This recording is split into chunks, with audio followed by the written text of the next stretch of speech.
Rob, let's get into it because we've been talking about how The Last Dance, you know, one of the great things about it is that it is exposing this younger generation, and that could be what, 30 and under, 35 and under, Yeah, I would say 30, because that's most of this stuff is like 30 years old, right? A lot of it. Yeah. So if So you're it's 30 and under, 35 and under, something like that. 35 and under, even if you were 35, you were 5 years old when this was going on. So you really didn't know you weren't following basketball like that at 5 or 8 years old. Right. So it's exposing them to Michael Jordan on a much fuller level. Let's put it that way. And you're getting to really see how good he was as a player. You're getting to see his personality and just the whole 9 yards, all the scandals and everything. So it's good. But one thing I'm seeing, Rob, and we see it with Rob G every Monday when we do the Millennial Minute. Right. And I saw it with Nick Wright, and you're seeing it, you're some on social media. People are, and finally, let me throw it out, this one.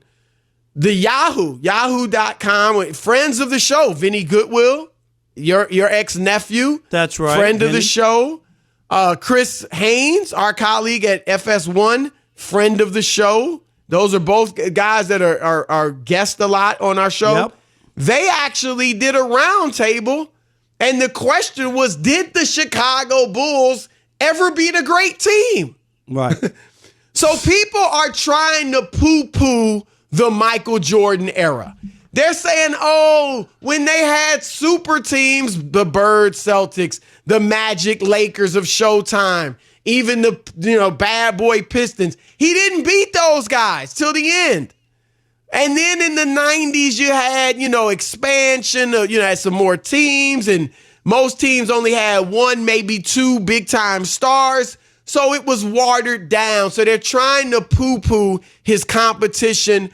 And you and I look, you're obviously harder on LeBron than I am. I don't think I'm hard on him. But we keep it real. We both got him second in the GOAT conversation. And I think a lot of that stuff comes from those criticisms, comes from people who want to say LeBron is the GOAT. And so that's why they're ripping his teams. Well, they need I just think it's time to put a stop to it. Absolutely. And you should.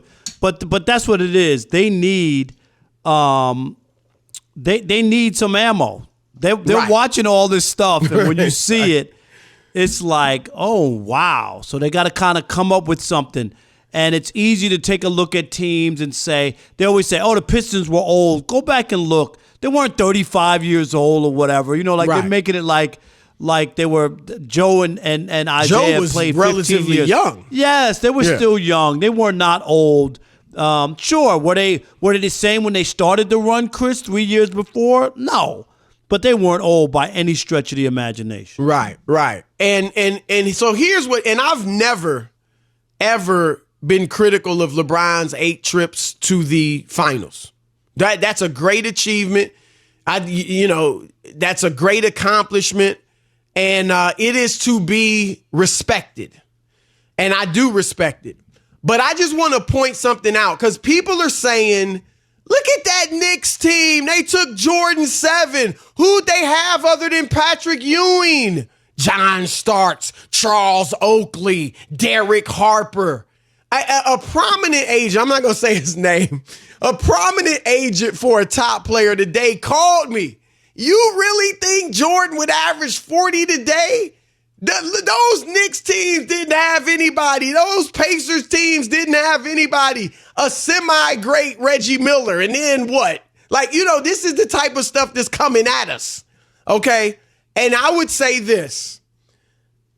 Let's look. I've never done this because I don't believe in it. But all the players are great today. There's some great teams today. But if you want to tear down competition, we can do that. All right. Right. If we really want to look at it, then let's look at the teams LeBron beat when he got to the 8 straight finals. Now, he had himself, Dwayne Wade, and Chris Bosh. 3 of the top 10 players in the league at that time. All in their primes. And they beat a Boston team that, Rob, and I think this is fair. That Boston team, while not ancient and old with Kevin Garnett, Ray Allen, and Paul Pierce, I think we can equate them to the Pistons when Jordan beat them. Yes. Is that fair? That's fair. Won their championship toward the back ends of their primes. You know, they're not quite what they used to be, but still good. So that's one team. Chicago with Derrick Rose and nobody. Right. Nobody. Bunch of role players. Carlos Boozer had seen his better years. You know, pretty good player. Made a couple All-Star teams. Noah was on that team, wasn't he? Joakim Noah, good role player. You know, Luol Deng, but there's no Hall of Famers in that group. Right. So what are they talking about? So would you rather have Derrick Rose and a bunch of role players or Patrick Ewing and a bunch of role players? And Patrick Ewing is a bona fide Hall of Famer, no ifs, ands, or buts. Thank you. None. Am I right? And he's 7 feet tall. He's a foot taller than Derrick Rose. And one of the best shooting big men in the history of the league. Right.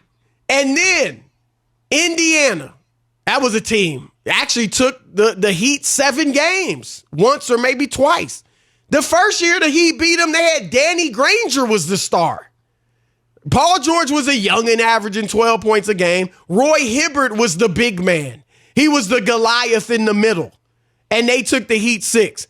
And then the last few years, they took the Heat 7. They had Paul George emerged as a star. But it was still Roy Hibbert, Lance Stevenson, George Hill. Right, Rob? I mean, that's what it was. Let's just be honest. Right. They won 60 games in today's NBA. 62. I mean, and I'm not, and I've never said those teams weren't good, that they weren't legit, that they weren't good competition. For that NBA in that time, they were, Chris. Right. They were. And those were the best of the best of the best. But to try to go through and cherry pick and say, you can say whatever you want. We get it. John Starks was not some big star either, Chris, when you talk about him.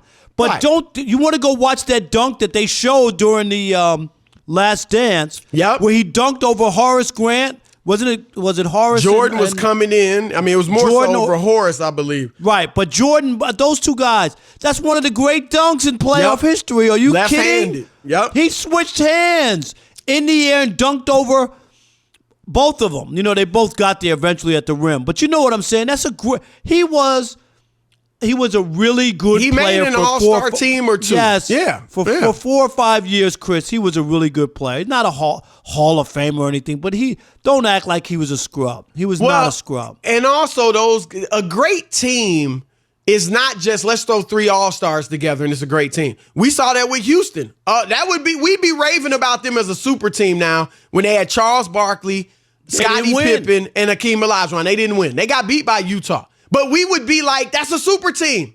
In fact, let's call it like it is, Rob. Mark Aguirre, and we're going to have him on. I want to ask him specifically about this because we've talked in general about it before. He was a star in Dallas.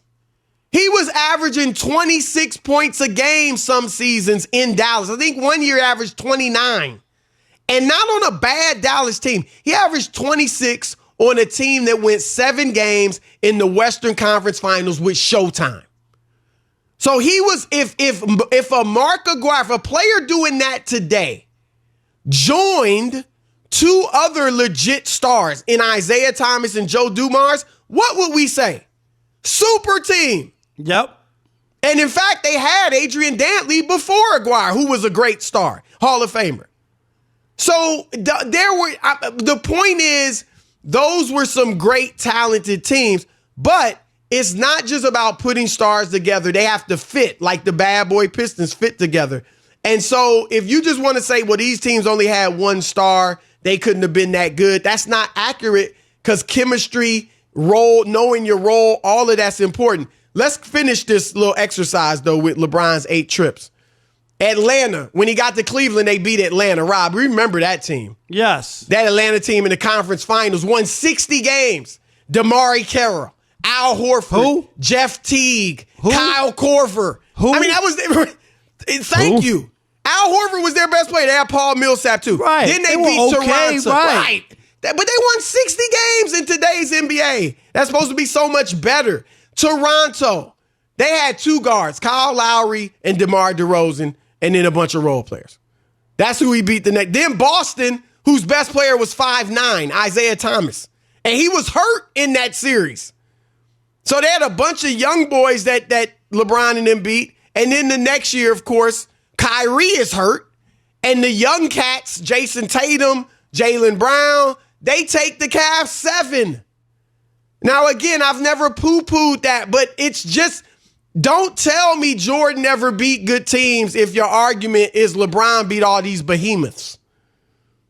Because he didn't. The Dallas team he lost to wasn't some super great team. Am I right? No. People like, what? They couldn't believe that Dallas won that championship. Right. So it's, look, in Jordan's era, you had teams with one or two superstars. That's how it is in most eras. Heck, with the great Warriors teams, Rob, Kevin Durant, the team that almost beat them, right? Oklahoma City had them down 3-1. Yep. They had two stars, Kevin Durant and Russell Westbrook. At that point, yep. That's what they had. And then a bunch of role players. And so they had the great Warriors team beat. So this whole narrative, this false narrative that's out there is it's just false. It just is. And the same thing where the person who called you, Chris, today, the executive, Michael Jordan playing today in today's rules. Do you like today? Forget the players. Today's rules when you can't touch anybody. Seriously, come on, no question. And the 3-point shot, you're shooting the 3 more. Exactly. You know? So come on. All right, we're gonna throw it out to you guys. 877-9905. We have a wide range of listeners. We've got some millennials. We've got some older cats. We want to hear from you. Are you down with this narrative that Jordan didn't beat anybody? And if so, what do you think about what I just talked about, the teams LeBron beat? You know, if we're going to play tit for tat. Right. So what was the great team that LeBron beat? The Oklahoma City team was young, right? Right. In the final. They were babies. They weren't great yet. Right. So where is it? Duncan was past the team his that's prime lined up when they beat them, right? All right, let's start with Nick in South Carolina. You're on The Odd Couple, Fox Sports Radio. Hey, how's it going, guys? What's Good, up, Nick? man? Good. Few things. So I'm a big LeBron fan myself. I think he's the second greatest. Obviously, MJ is a GOAT for me. I think LeBron actually doesn't get enough credit sometimes for beating good teams, and I don't think his path to the finals was as easy as some people like to say it is. But with that being said, I do think Jordan beat a plethora of great teams. I mean, it's just such a ridiculous assumption to say he didn't, because you look at the 92 and 93 Knicks that were coached by Pat Riley, the 96 Magic, Shaq and Penny, who just made the finals the year before. The 1997 Heat often get overlooked because they were another great defensive team that Jordan lit up. Yep. And then you get the prime Sonics team with Kemp and Payton. And then with that being said, Jordan beat all those teams without a great big man on his team, when at that time no one even thought that a guard could carry a team to the finals, or let alone win 6 championships. Right? See, No Nick, question. Go ahead, Rob. I was going to say, you sound like you've done your research. How old are you? I'm definitely curious, too. I am 35, so I definitely watched Jordan playing when I grew up. So, are you hearing what we were talking about? Like, because it does seem like a lot of millennials are trying to discredit the competition. Are you hearing that as well, or seeing that on social media? I do. I see it quite a bit now. In my group of friends, I don't see it quite as much, but I follow a lot of basketball pages on things like Instagram or whatnot, and you'll see a lot of people, just say that, LeBron beat the Big Three Celtics. And I'm like, yeah, that was a great team, but I mean, look at you can't just count the number of all-stars on a team. You got to look at the cohesive unit. Just like the 2013 Pacers were a pretty good team that LeBron beat. They're not historically great, but they were a solid team. Right. No doubt, Nick. Great call. Appreciate you. Thanks. Nick, Jonathan in New York, you're on The Odd Couple, Fox Sports Radio. What's up, Jonathan? What's up, guys? Can you hear me clearly? Yep, we got you. Are you on speaker or no? I have a headset on, but the only way I can communicate with you right now. Is that okay? Yeah. Okay, go ahead. Oh, man, it's great to talk to you guys, man. Been following you guys for your whole career, man. It's really great, man. Really proud of what you're doing, and thank you. I love this show, man. I love what you guys are doing. That's one of my favorite guys from the other network there now. But listen, I've grown tired, man, of like the last couple of years of like even some of the mainstream media of like really have been like, it's not so much about who's better, LeBron or Michael Jordan. It's about just the history of the NBA, man. It's being disrespected. it's people to uphold LeBron, like the history of the NBA. They're trying to say that the talent wasn't as good and so forth, and it's really irritating, man. Because I think the best way another way to attack this argument is like, okay, what did Jordan do? What did LeBron do when they were favored? I would say LeBron, 2 out of 5 times he won. Jordan won every time he was favored. Right. And Jonathan, the other thing, and we appreciate that, the call, the other thing Chris and I look at is who didn't win championships during their reigns. Right. And that's another way of looking at it. You want to say the other teams are weak or whatever? Right. We can look and count 10 Hall of Famers who did not touch a ring. Right. And in LeBron's era, Chris, everybody touched a ring. Yeah, that's true. And when he said the mainstream media, Rob, a lot of that's the analytics driven guys. And the analytics driven guys are the ones that they underestimate Kobe.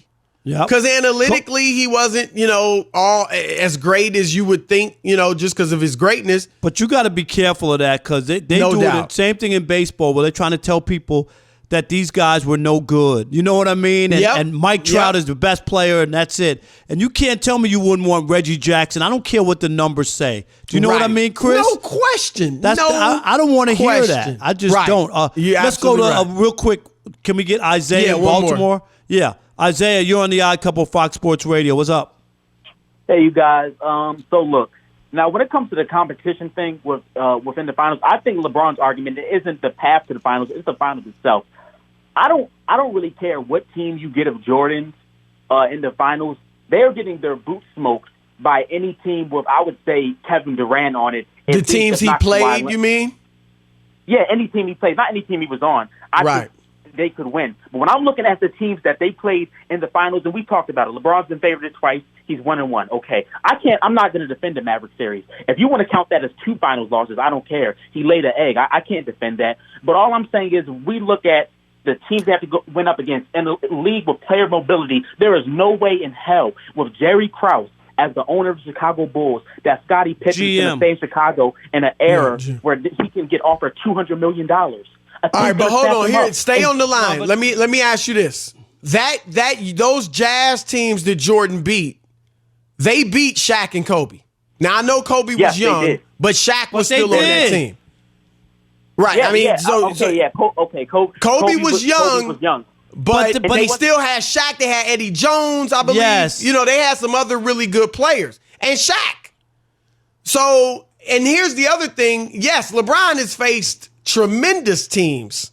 Those Warriors teams, once they got Durant, it was over. But LeBron also had put together. He didn't beat him. Right. He didn't beat him. Right. The Warriors team that he beat, that was a great comeback. They had Steph and Clay. That's comparable to Dumars and Isaiah. And Draymond Green, who was the 2nd-round pick. I think I can say Mark Aguirre was a better individual player than Draymond Green. When he was in Dallas, he was a killer. Go look at his numbers. He was individually, he was better. So, if you want to do that type of stuff. All right.